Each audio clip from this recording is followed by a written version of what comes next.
প্রজাতন্ত্র দিবসে বিভিন্ন অনুষ্ঠানে বক্তব্য রাখার ডাক আসে। তার জন্য বক্তব্য আগে থেকে তৈরি করে রাখতে হয়। এটি পড়ে নিলে আর সমস্যায় পড়তে হবে না আপনাকে। আমাদের জীবনের প্রতিটি তারিখেরই নিজস্ব তাৎপর্য রয়েছে। এর মধ্যে কিছু তারিখ রয়েছে যা আমাদের জন্য বিশেষভাবে গুরুত্বপূর্ণ। তেমনই একটি তারিখ হলো ২৬ জানুয়ারি, প্রজাতন্ত্র দিবস। এই দিনে ভারত একটি সার্বভৌম গণতান্ত্রিক প্রজাতন্ত্র হিসেবে আত্মপ্রকাশ করে। ১৯৫০ সালের ২৬ জানুয়ারি ভারতের সংবিধান কার্যকর হয়। এই সংবিধানের মাধ্যমে ভারত একটি প্রজাতন্ত্র হিসেবে পরিণত হয়।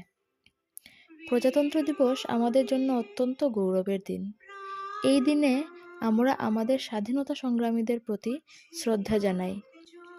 আমরা আমাদের গণতান্ত্রিক মূল্যবোধের প্রতি প্রতিশ্রুতিবদ্ধতা পুনর্ব্যক্ত করি। প্রজাতন্ত্র দিবসকে ঘিরে সারা ভারতে নানা অনুষ্ঠানের আয়োজন করা হয়। রাজধানী দিল্লিতে বিশেষ কুচকাওয়াজ অনুষ্ঠিত হয়।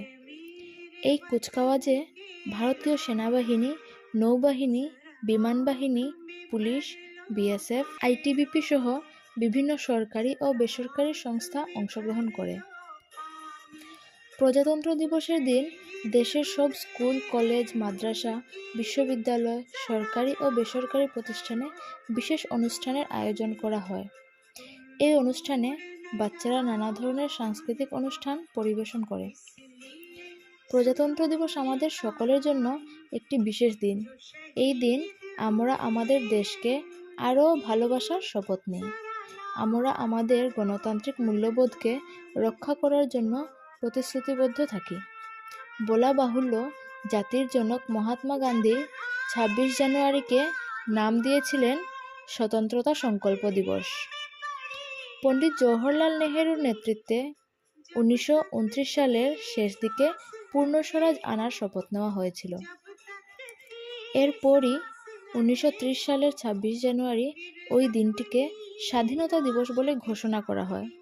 তবে শেষ পর্যন্ত এটি কার্যকর হয়নি। ১৯৪৭ সালের ২০০ বছরের পরাধীনতা ঘুচিয়ে ভারত যখন ১৫ই আগস্ট স্বাধীনতা অর্জন করে, ১৫ই আগস্টে স্বাধীনতা দিবসের মর্যাদা পায়।